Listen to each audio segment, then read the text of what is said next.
you can't get it anywhere. You know, it's practice. First, accomplishing. Achieving. Yes, that's You have targets. Objectives, yeah. You have to get that territory. You have to get it. You have to strategy, because you have to plan. The strategy, for example, which I used in one of my most successful battles, was two successful battles. The first was what led to my promotion from a second lieutenant to local captain, and the battle that, my last battle, there were two successful battles. It was successful even though I had wound. It was successful. Strategy. Now, I don't know if I have time to just mention go that. ahead, please. First strategy, when I did my first, because I was in a war front where we came from another unit to the Aba area. The CEO of our battalion was from that area. So he was bent on showing capacity to liberate his area. We started to fight. He died. He was killed. So then later on, my company commander was killed in the battle. So I immediately became company commander. I was just a platoon commander. I became company commander. My battalion commander has died. My company commander had died. So I was now come to command. And Brigadier Kwatase continued the fight to liberate. There was one market they call a Kapara market on the way to Aba. Want to go launch into Aba. I said, okay, this want everybody to die. Anyone that takes the commander of battalion, you can imagine the number of other non-commissioned and commissioned officers that will have died before the commanding officer would die. Then the battalion commander died. So I told my boys what I told. I said, everybody sit in this. They want us to die. We can't die, all of us. So we sat on our trenches. I say, everybody raise your gun and be shooting. So that they'll be hearing us shoot, but nobody is going to kill anybody. However, after I did that for a while, I told myself this won't go anywhere. So I began to strategize. And I discovered that the enemy in front of us was tough. We were confronting him. What did I do? We've been fighting for, in a battle that we came and started fighting for days and weeks. So everybody was getting weary. We were suffering casualties. They were also suffering casualties. So what did I do? I got a strategy. I selected a crack team of 12 soldiers, 14, to go and harass them. I call it a harass. So this is the front where we've been fighting with them. So I took this people to a flank. Then from the flank, they fired them, and we had very strong firing. That flank battle rattled them because it took them by surprise. What did they do? They jumped from their trenches and began to run. When I saw the start run, I came back and recruited my men. We pursued them. That day we covered almost 7 kilometers. Wow. We got to high school, which was a major. After that operation, I became like a star. Look, the unit who came, that we replaced, had been in the position for 6 months. They didn't get 1 inch. But in one day, I did 7 kilometers. It was beyond me. I just don't know how it happened. But that was a strategy that worked well. Yes. We hit them from the flank, from the side, where they were not expecting an attack. And the attack was strong. And it was like what happened to some biblical story where they had beggars, you remember, walking. Yes. And they would say a big army was there. And they ran away. It was exactly what happened. So strategy, it seems to me that we keep coming back to strategy. Yeah. And it seems to me also that a lot of what you learned in strategy, which we've seen in your corporate life, in very significant terms, a lot of that you learned during your time in the military. It was helpful. I had grown and I didn't honed it. So what I did was to apply them also in the corporate world. One of the things that worked for me is the power of vision. When I joined Pfizer, I did not plan to make a full career. I planned to spend 5 years and understand Pfizer operates, so I can go set up my own business with my uncle, who had already brought money. He wanted me. I said, no, let me go and get experience. So he said, how much time do you want? I said 3 to 5 years. He said 3. But by the 5th year, I had become a senior manager. I couldn't leave anymore, and I had to change my strategy. The next thing I did was to now aspire to become chairman and CEO of Pfizer. Of Pfizer. Right. Uncle Sam, yeah. We're going to, I want you to hold that thought. Yes. Let's go for a quick break. All right. In the world of professional speaking, there is a gold standard, a mark of excellence recognized globally. It's called the Certified Speaking Professional, CSP, a designation held by less than 17% of the world's professional speakers. And in Nigeria, only one man holds this coveted title. Meet Ubong Essien, West Africa's only certified speaking professional, Nigeria's #1 authority on public speaking and communication mastery. The CSP is not just a title, it's a promise to deliver solutions to the challenges even the high and mighty face in today's demanding world. Overcoming stage fright and anxiety, crafting and delivering messages with clarity and power, inspiring and influencing audiences in boardrooms, conferences, and beyond. When you work with Ubong Essien, CSP, you don't just learn how to speak, you learn how to lead, influence, and excel.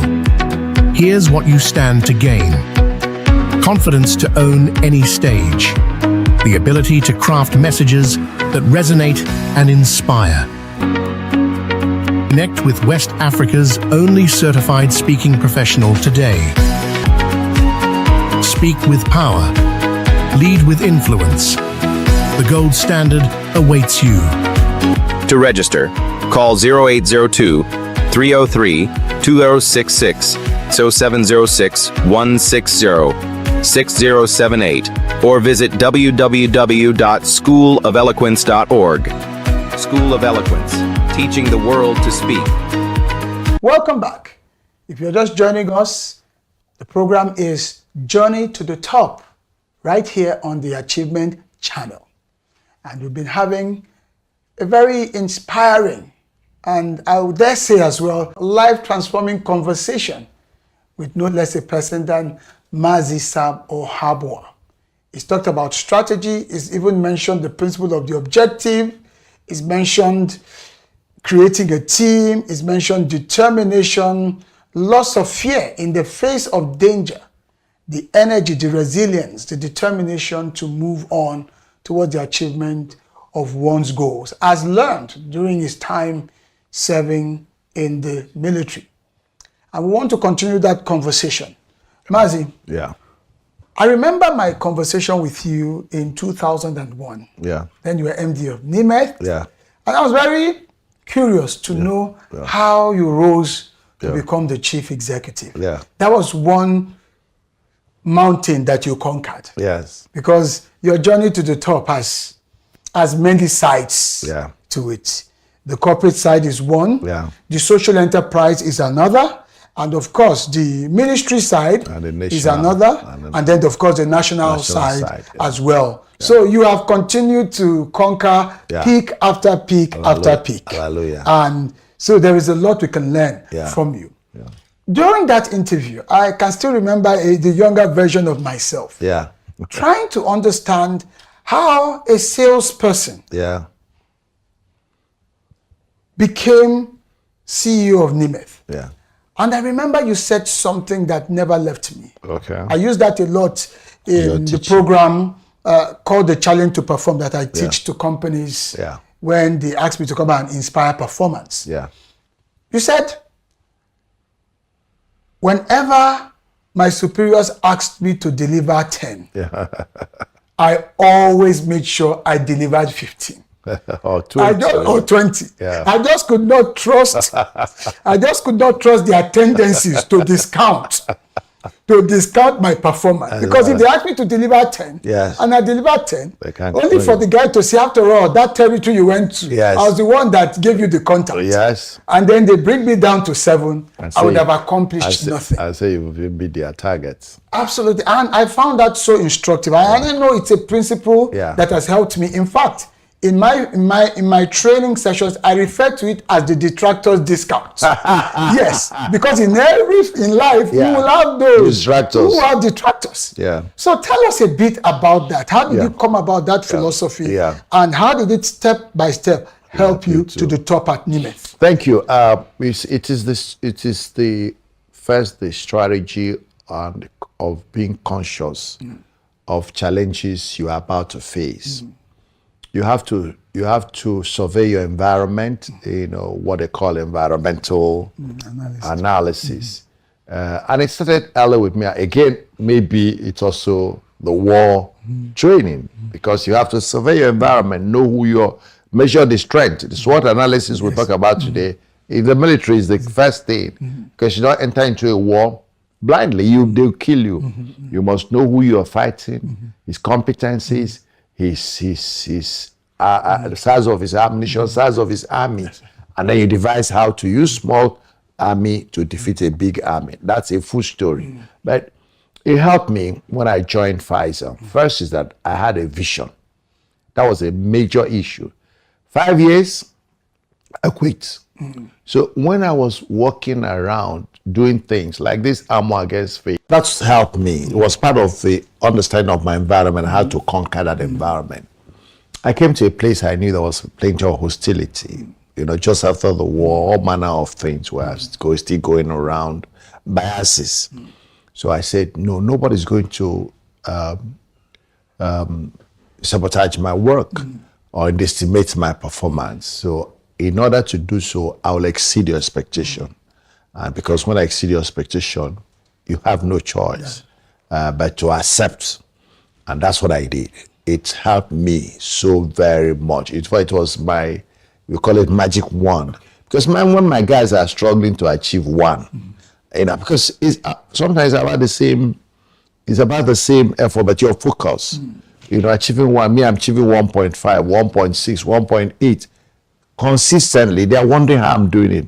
Because the moment you give me 1, I cancel it and put 2. So I don't ever think about 1.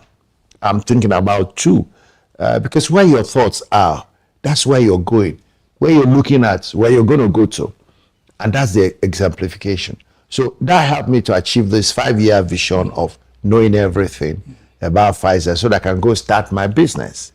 But in the process of knowing everything about Pfizer, I got promoted so rapidly that I got to a point it was difficult for me to exit. And I changed strategy. And I said, okay, I'm going to stay. I told my uncle, look, forget it. I'm no longer coming to do business. He was disappointed, but he understood. And I said, now I want to aspire to be the chairman and CEO of the company. So there's nothing wrong in being so aspirational. No, I was aspiration. The picture I took with my chairman at 5-year-old salesman, when he was giving me my 5-year long service award, where he encouraged me because he said, Sam, have you been only 5 years here? I said, yeah. He said, your impact is as if you've been here 10 years. My son, you're doing well, keep it up. The sky is your limit. That's motivational talk. Fired me. I said, no. I can't, after this motivation, the next week I said I'm resigning. Because that was my plan. It was December. My plan was to resign in January, 84. So I took the picture, put behind my desk in the office. And then I walked in the morning, I looked at that picture and said, God, someday I'm going to be like this guy. 10 years from there, I became the chairman and CEO. So it's like magic, but it works because I had envisioned what I wanted to be and I was ready to pay the price. It's not just daydreaming. Everything I did was directed to reaching that goal. And luckily, since I was in a business where they measure outcomes, they measure results. So it was between me and myself and the results. And so it was easy. This is Journey to the Top, with me, Mr. Motivator. Only on the Achievement Channel, Nigeria's first all-motivational TV platform, broadcasting from the School of Eloquence in Lagos. Your journey starts now. Welcome back. It's still Journey to the Top, and this is becoming more of a masterclass with a man who is a master himself, a man I cherish so much as a mentor. Who's mentored me? Hassan and Mazi Sab or Habwa. Mazi, we've just been continuing and continuing. I think a day will come when we'll just have it for an entire day and we'll live stream. Yeah, that's just fine. A masterclass, modules upon modules upon modules. Yeah, sure. So let's, because I've been told by my producer that this has got to be the last segment, but I would not want you to leave without talking about that very major setback that Nimet had. Were you expecting it? What really happened? And that was a season of major losses. Yeah, it was. There were two major issues I'll just quite touch about. One is this fire, which was in the nobody ever prepares for fire. But we found that it happened, and we lost equipment, we lost materials. It almost crippled the company. And what was more, we didn't have adequate insurance. Fire is not what you have seen one day. So when we made insurance, maybe we insured for 300 million naira. The value of the asset now is 2 billion, but we did not adjust. So it was terrible. But again, the major issue is that once you have a strong faith, I'm not trying to be religious, but if you have a strong faith and capacity, there's nothing you can't turn around. Because I remember one story during the war, when the war ended, some people who were rich men in Port Harcourt in those days, suddenly started having money again. I asked my father, I say, how come we're hearing about these people again, about again and another? My father said, the point is that these guys know the routes that money passes. So they know how to lay traps. So that method they used before the war, they have applied it again, and they are laying traps and the money is coming in. So if we were able to get to where we got before the fire came, all we did is to adjust and do again what we did, because we have known the pattern to get back. We talked to the insurers, they were able to pay the bid well. We talked to the banks, we talked to our creditors, we talked to our suppliers, they offered us more credit, it gave us more, some bankers gave us some bit of forgiveness, or, forbearance. We elicited support. Because people are willing to help you, but you need to ask for the help. I keep saying that some people die in their mistakes. They don't even want to say, I'm sorry. No, I've missed it. They are too proud. So pride is something that destroys your ability to recover. Okay, now admitted our mistakes, admitted our faults, and when people are willing to listen to us, and so we harnessed and harvested that goodwill. First from the goodwill we have long established, and then the promise of a better tomorrow, and that was a big. So from the ashes, we rose again. The other point I want to mention is the other problem we faced, and I forgot it. If you remember, there was this popular Kano issue of the Trovan study. There was study we did of the new products in our final closing years as Pfizer, 1995, 96, which eventually turned, when people now said the drug killed people, and they badmouthed Pfizer, went to court, went to all those places. But we're able to, legacy issues that you have to do. We're able to overcome that, because the truth of the matter is that first is we told the truth, we had the documentation, and we're able to present, even from the Kano government that took us to court, and the federal government, we're able to show that it was corruption being turned upside down, because some people wanted to corrupt us, because they gave us some leeway, some approval, but those approvals were not documented. So when they asked for money, we couldn't give them. they went back and said we're doing certain things without approval. But we were able to produce the documents. Even the DNA, when they say there was many people were killed. This was a trial we did with 200 people, 100 on Trovan, 100 on Josephine, which was the comparative. And out of this, only 13 people died. 6 from the Trovan and 7 from the Josephine, which was already established drug. And then we gave when they were saying thousands, there was no way it was thousands. We produced DNA. In fact, even when Pfizer provided some relief for those who took the medicine, we found that nobody could claim because those who took the medicine have moved on. All the other pretenders, their DNA could not match. So what am I trying to draw attention to is that, do not be afraid of accusation. People are going to accuse you for anything, rightly or wrongly, but make sure they can't prove it. Anytime in life, they will accuse you. You have done nothing, maybe because you're successful, they're jealous, they can't compete with you, probably look for accusation. Don't worry. Don't lose. Just be sure that whatever you're doing, have the approach. Chill. When you haven't done it in the appeal court, the Supreme Court will bring you out. That's a lesson there, and I want people to learn. Be deliberate in what you're doing and put the proper documentation. You never know when it will arrive. I used it in Shopee. When the federal government was saying, after Buhari came, who were saying, we've lost, Shopee money was lost. And they invited us to the National Assembly. I brought the documents, which I had put in a book. When they saw the book, they said go, and that was the end. Then, of course, you were asking about the kind of things we were doing subsequently. I moved on pro-retirement into Sophie, which was a way of giving back, and my pet area of entrepreneurship. Because I've always believed that is what is going to bring salvation for the young people in this country and also for the nation. As many more people that can be self-employed, creating wealth, then the country becomes a good place to live in. I mean, look at what you're doing. Look at the people you're employing, and you started early in life to become an entrepreneur. I don't even if you worked for anybody at all. I worked 3 years ago. So that's the way it is. And so it's my pet. It's still growing up. But when I now formed the New Nigeria Group, which was my political organization, that I didn't put too much focus on. I'm returning to it now.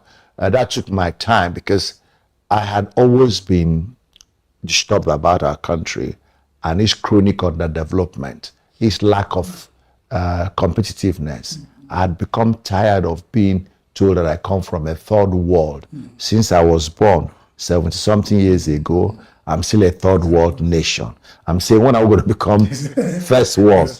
Especially when other countries have become self-world. That first world, that one led me to the New Nigeria Group, and then eventually became the platform for me to try my hands in the presidential primaries of 2022-2023. It was a great lesson in understanding Nigerian politics. But it's the same courage that I have come with.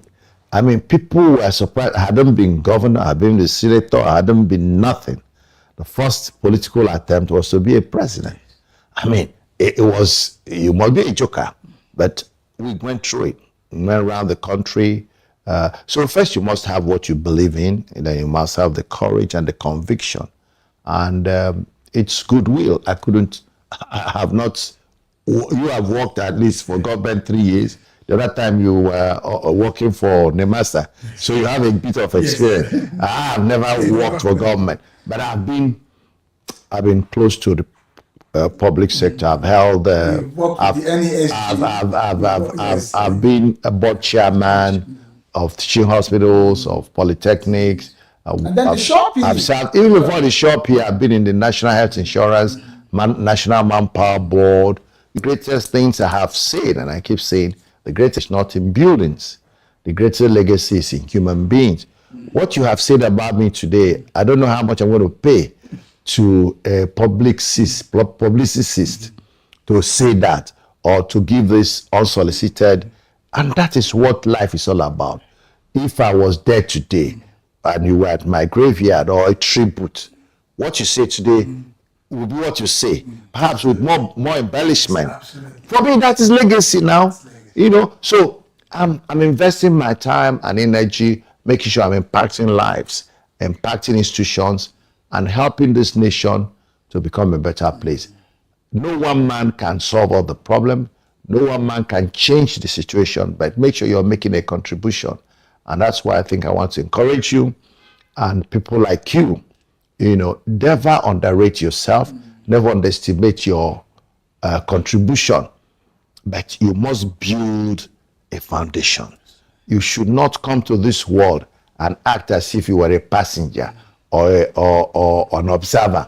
You must come into this world determined to fulfill your destiny.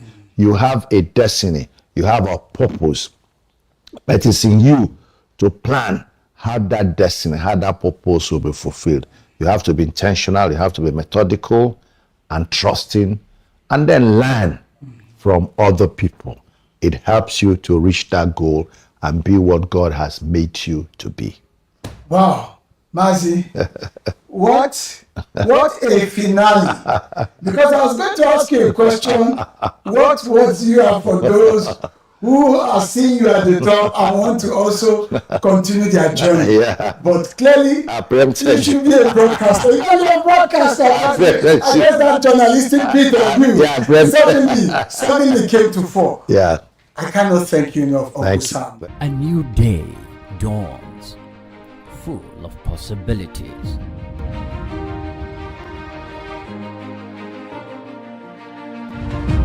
Take the first step towards your dreams. Empower your mind with positive thoughts. Achieve more. Make a difference in someone's life today. What an extraordinary start to the journey to the top.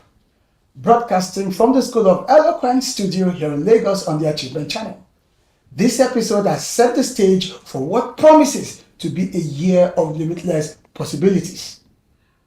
Mazi Sam Ohabo's story reminds us that the very best way to predict the future is actually to create it.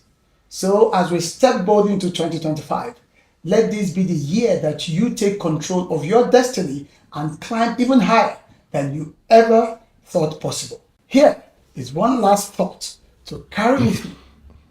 Every new year offers you 365 blank pages. Write a story worth reading, because the top is reserved. Go back a little bit. Let me just say.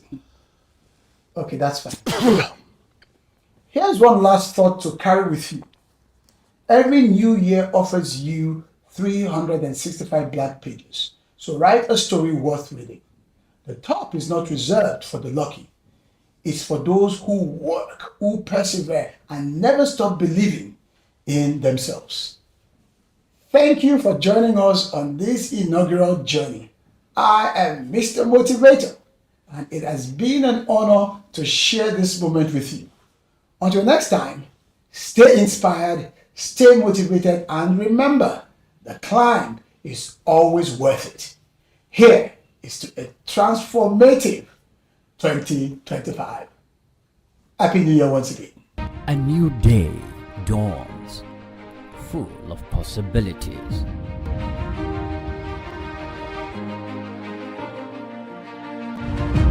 Take the first step towards your dreams.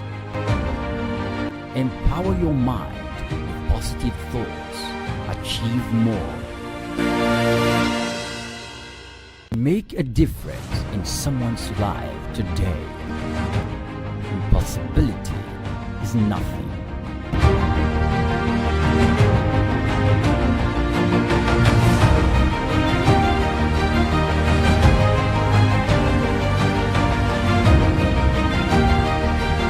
In a world full of speakers, there's only one certified speaking professional in West Africa. Meet Abong Essien, the globally certified coach helping Nigeria's leaders, professionals, and executives speak with power and lead with eloquence. He's trained thousands, built confidence, delivered transformation for over 25 years. At the NSA convention in the US, success legend Brian Tracy said, Abong is one of the very best speakers in the world. Now you can learn directly from the best. Hello, my name is Brian Tracy, and I just want to talk about my friend Ubong, one of the very best speakers in the world today. The only CSP, the gold standard, one-on-one coaching, elite masterclasses, corporate clinics. This is the voice advantage. Abong Essien, helping you speak with power and purpose. Abong Essien, CSP, West Africa's only certified speaking professional. For contact info, visit us at www.schoolofeloquence.org, address 36B, Royal Palm Drive, Osborne Foreshore Phase 2, Ikoyi, Lagos. Contact 706-160-6078. Abong Essien, West Africa's only certified speaking professional.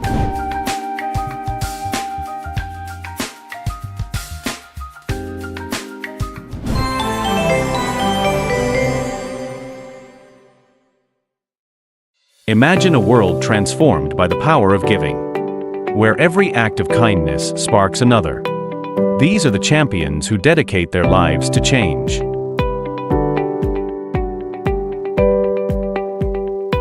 Together, they are paying it forward.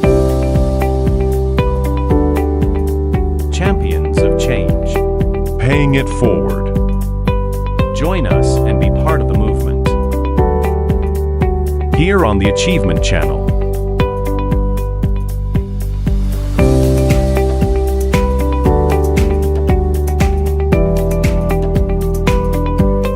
Hello and welcome to Champions of Change on the Achievement Channel.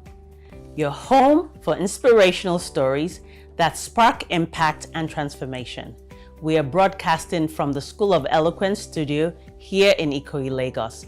I'm your host, Pamela Igbo, and on this program, we shine a light on individuals who are creating powerful change through nonprofit work and social impact.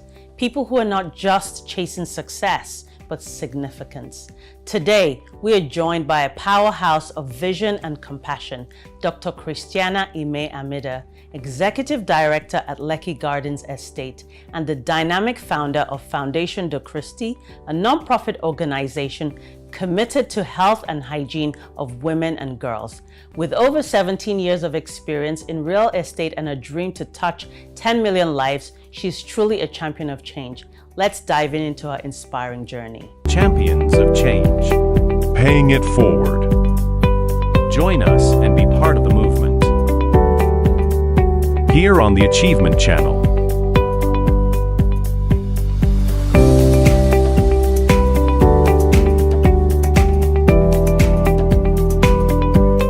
Welcome, Christy, to Champions of Change. It's great to have you here.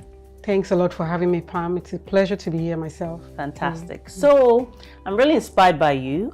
You are the Executive Director for Lekki Gardens Limited. So you're into real estate. That's correct. But I know that your real passion is your foundation, which is Foundation de Christi.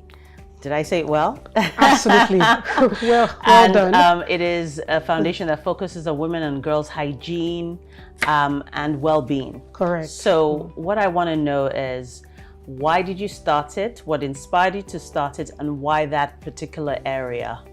Thanks, Pam, for the question. Thank you for having me once again. So for me, starting Foundation de Christi was basically from a personal experience. Growing up as a younger woman, I had experienced several challenges in terms of menstrual pain, heavy bleeding. In fact, I missed school. On several days, I had to hide away in the laboratory, you know, just to avoid classes. And aside that, my experience as a teacher during my youth service days, I served in Benue, or B local government to be precise. And I had about 200 students under my belt. I was supposed to train them, give them, of course, great education. But over time, I started building relationships with them, and I noticed that girls were missing classes. I had about 85 girls in my classes. I had 4 classes, to be precise. And I would notice that per month, say 7 girls would be away from class, missing important topics. I saw firsthand how it impacted their that's continuous assessment.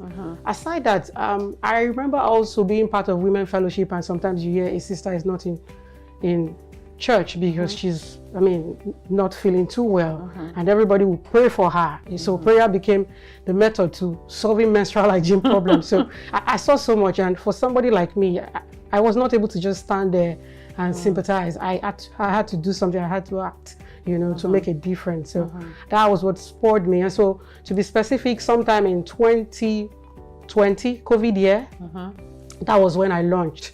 It was my birthday, April 2020, and I was wondering what I'd do differently. And somehow it dropped again, like a divine inspiration, right. I must say, like, it's time for you to, keep your word. Because I had said earlier as a younger girl that if I can go through this, then I would make sure I help other women to go through it, less pain, understand their bodies, become more aware of their menstrual hygiene, health, and wellness. So amazing how you started this from a personal experience. So what I want to know now is, it is a real issue. A lot of young girls having, pain during their menstrual periods, and like you said, how it affects their livelihood, how it affects their education. It's a real thing. So what kind of programs do you do or outreach do you do to help solve this problem? Oh, great. For us at Foundation De Christi, we know that education is a preparation tool. Training the girls, teaching girls about their bodies, telling them what to expect during the period, what ovulation is about. It's egg release from your ovaries. That's what it is. And you should have certain, maybe mood swings for some people, headaches for some people, what to expect during this period. So we go the extra mile to train, because that's the most important thing. And after the training, the coaching, we go on to distribute hygienic products, because we know also that if they don't get this good products, these hygienic products, if they go back to using materials that are not good, hygienic enough, they can end up suffering from various forms of infection that can affect their reproductive health in the long run. So these are the basics that we do. And how do you do that distribution? Is it through schools? Is it through communities? Yeah, sometimes we do it through schools, sometimes we do it through community heads, sometimes we do it on our own. We go out there, even to marketplaces where we find more women and girls. We also go out there, talk to them while they are selling their goods, because of course they want to focus on their business. So, but we just take a bit of their time, talk to them, and then go ahead to give them the products. Yeah. And how many lives have you over 10,000 as of today, over 10,000 and counting. We've distributed over 120,000 sanitary pads as of today and counting. Fantastic. That's amazing. So the next question I want to ask is, obviously, what have some of the challenges been running a not-for-profit that you have found, particularly in the Nigerian context? Oh, wow, there are quite a number. I mean, starting with resource availability. At the end of the day, you can only do as much as you can. I remember one of our outreach programs where we went to Cross River State, Calabar, and we started sharing. The queue started from I can imagine from the front of the market all the way to the roundabout. We had over 1,000 girls on that queue, waiting in line to get products. And I looked at them, I saw the gratitude in their eyes, I saw how much they needed it. I realized that sharing 2,000, sharing 5,000, sharing 10,000 might not really cut it. There's more to be done. So going out there to engage, create partnerships for funding is one of the things that we're doing to solve that problem. Also, there are sentiments and also restrictions when you get to communities. Some elders want to understand what you're trying to do, hope you're not coming to tell their wives not to treat them well, or there's so many sentiments and would I call it misunderstandings that come true when we go out there. So those kinds of misunderstandings also, it puts us in a place where we try to break in. But like I said, creating partnerships again with the leaders of the community, engaging them ahead of any engagement and distribution has helped us. We continue to innovate too. So aside going into communities, we also send out materials online so that it gets to the girl wherever they are, in as much as they have a mobile phone to look at. That's awesome. That's awesome. So can you share with me some transformational journey with any of your beneficiaries. What are you one of the things you're most proud of? You can share as much as you want. Okay, I like it when I join the team to do the distributions and talk to the girls. It's so lifting, I must say that.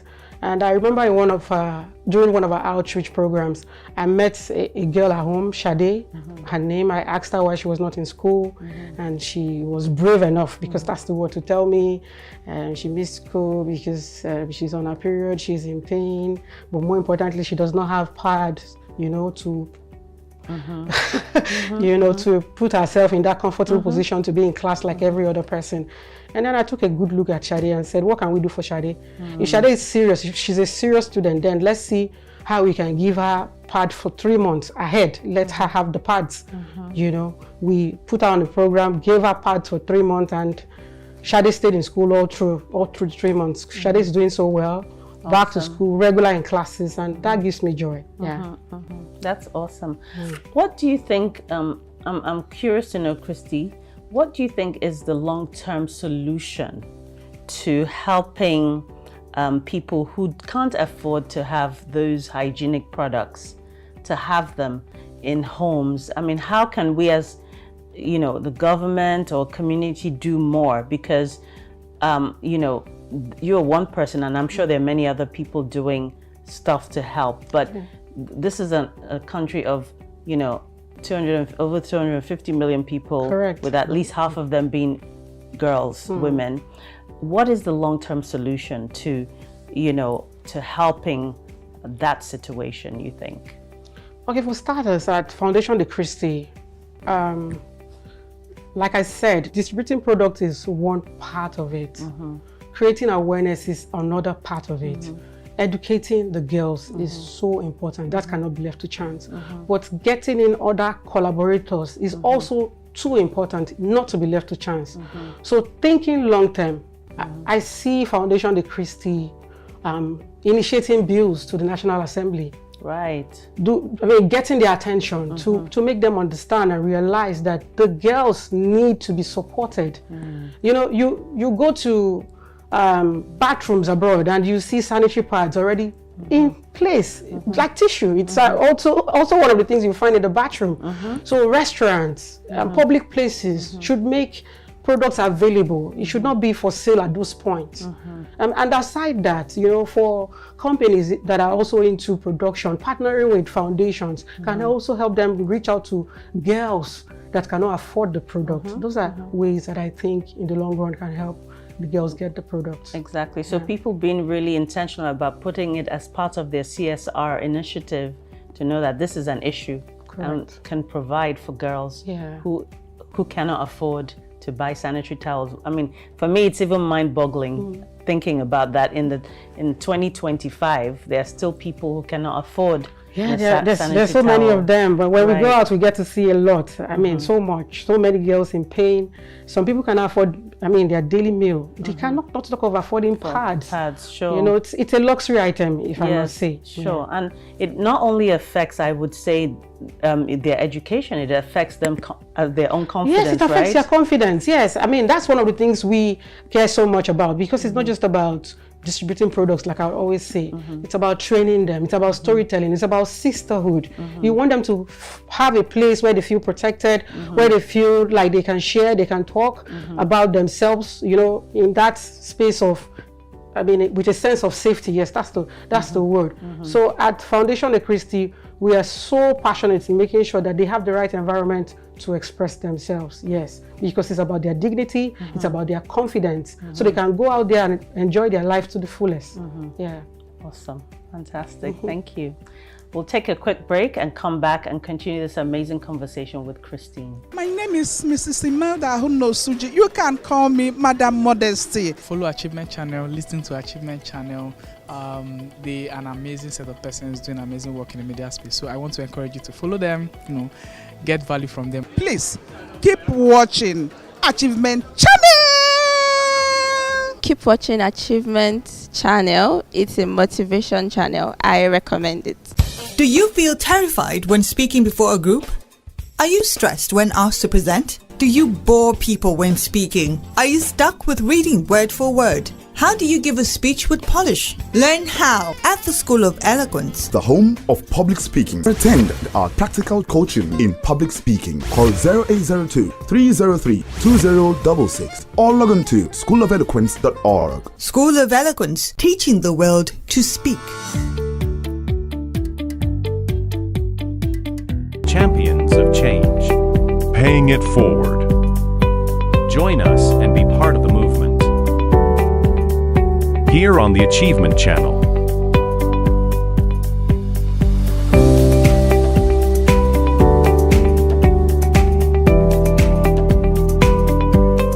Welcome back to Champions of Change. I've been talking to Christine today about her wonderful work that she does with her foundation, Foundation de Christi, helping young girls who do not have access to sanitary hygiene and well-being and get there and build their confidence in that way. So Christine, thank you so much for all the work that you're doing.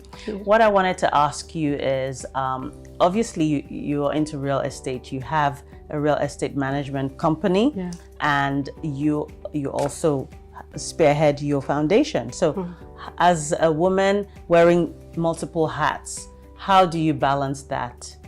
Oh, Pam, thank you. Well, for me, I don't think it's about balancing. I think it's about alignment. I have learned over the years to align my purpose across various spheres. And I have a solid team behind me. They understand the mission. They believe also in the mission. So over the years, we have learned to delegate correctly. We have learned to delegate with clarity and strategically. I think the work we're doing as a team is making me succeed, not just on my own. Working via a structure, working via systems is making me succeed. So it's not just about balancing. In fact, it's no longer about balancing for me. It's about alignment. Yeah. Fantastic, fantastic. And do you find that your work in the real estate has given you a breadth of experience that has lended itself into the foundation work? Oh yes, to a very, very large extent. It has prepared me to a very large extent because I understand how to engage people. I understand how to relate. I understand how to run systems. I understand how to operate a business. So a foundation is a business at the end of the day. You know, you want to come in with your full self into the room. You don't want to leave anything to chance. The ideas, the concepts that will make you win. That has made me grounded. Yeah, and obviously the whole idea of the foundation is to reach so many people. So your remit is to reach 10 million girls, That's which is correct. a lofty ambition, but it can definitely be done. Yes, it's achievable. One step at a time. Rome was not built in a day. Absolutely. So we have started and the journey continues. So Yes. I see us doing it with the systems we're putting in place, with the structures we're putting in place, with the partnerships that we are creating across communities, you know, talking to supporters across the globe. Just a few days ago was World Menstrual Hygiene Day. That's May 28th. We participated. We were recognized as official partners with the menstrual hygiene body connected to the UN. So we were recognized and we went ahead to educate girls on that day, distribute material. So with the partnerships that we are building, we think we can do this. Fantastic. And how do you think in this current age technology can help you drive that? Oh, a lot. You know, starting with having a website. It's as simple as people knowing who to talk to when it matters. Other people might just go onto the streets, you know, to distribute pads. But do they really have a vision? Do they really have a purpose, you know, as far as menstrual hygiene is concerned? So one of the things technology is helping us do is reach more people that want to support the cause. That's one of the things technology is helping us to do. It's also helping us to create surveys or conduct surveys that enables us rather to know where to go first, you know, who to talk to, who to relate with in terms of engaging communities, you know. So there's a lot technology is doing for us. It's helping us to keep our accounts correctly, measure our progress digitally. So there's just so much that technology is helping us achieve. That's great. That's great. So just in terms of community outreach, what are some of the volunteering opportunities that you have with your foundation? Communicating with us. There's a live WhatsApp chat platform. You can also leave us a message, and you see options, whether you want to volunteer on the field, you want to come in to teach, you want to come in to help with health work, really, because there are some women that are struggling with fibroid, and we have doctor partnerships. Yes, for uterine fibroid embolization. In fact, one of our board members is a medical doctor and is ready to help in terms of advice, in terms of referrals, to make sure one gets the best medical help. So we need volunteers in the medical space. We need volunteers in distributing products. We need volunteers in training the girls. We're opening our confidence club at the schools. We want more people to teach the girls how to take care of themselves, because they need this education and awareness. Fantastic. I'd love to volunteer if you have me. Please. Thank you. All right, finally, last but not the least, I'd like you to just look at the camera and talk to women who would like to start something. You know, a lot of women want to have an impact, but don't know how to go about it, or may not have confidence. What has helped you, and what would you say to a woman out there who's thinking, have an idea, but is not confident enough to start? I would say start small, but start anyway. It's about purpose, like I'll keep saying. It's about making impact. And what I know is that impact, it comes from a place of sincerity. That's the truth. So if you have a sincere purpose, please start. If you need to start in your living room, start. When Foundation de Christi started in 2020, like I said, it was COVID year. So I started in my sitting room, started with my sisters, started with my neighbors, and I distributed about 50 sanitary pads. And I spoke to them as well, telling them about their menstrual hygiene, telling them about their menstrual health, telling them why they have some mood swings that I see, you know, and they were looking at me like, what exactly? But I gained their attention and I built from that place. So start small, and as you continue on the journey, find people that can support you, with like-minded people. Find them, let them support you. Also, always remember why you're doing it. If you maintain a sense of purpose, as in why you're doing this, then you continue to have the fuel, the drive, the energy to go on. Thank you. Thank you. That's great. So thank you so much, Christine, for today and for the wonderful work you're doing. I wish your foundation all the best. Thank you, Pam. Thank you so much for having me. You're welcome. Dr. Christiana Amida is living proof that you can build industries and still build people. From real estate to grassroots outreach, her passion is a blueprint for anyone who wants to succeed with purpose. Thank you, Dr. Christina. And to you watching at home, remember, you too can be a champion of change. Start small, dream big, and never stop believing in the difference one life can make. Let's continue this important dialogue. Follow us on all our handles at Achievement Channel on Instagram, Facebook, Twitter, and YouTube for more inspiring content and updates. Use the hashtag #WeSeePossibilities and share your thoughts with us. I'm Pamela Egbo. See you next time. Thank you for watching. Champions of Change. Paying it forward. Join us and be part of the movement. Here on the Achievement Channel.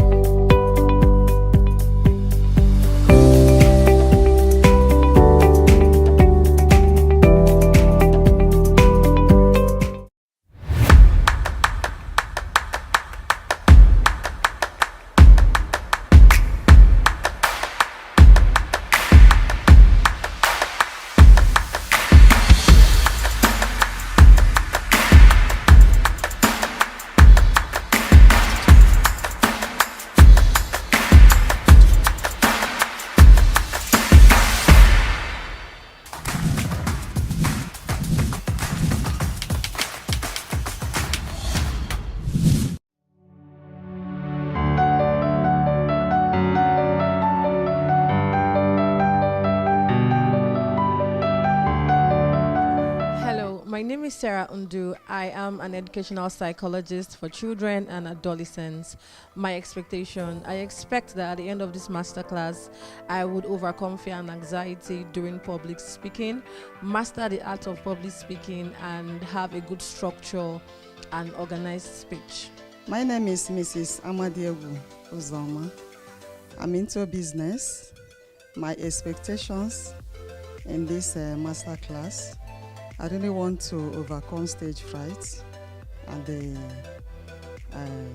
how to speak in public, and also communication skills.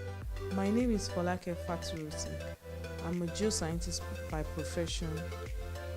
My expectation in this course is for me to know how to speak better, to be more equipped in the way I speak in public, and to speak eloquently.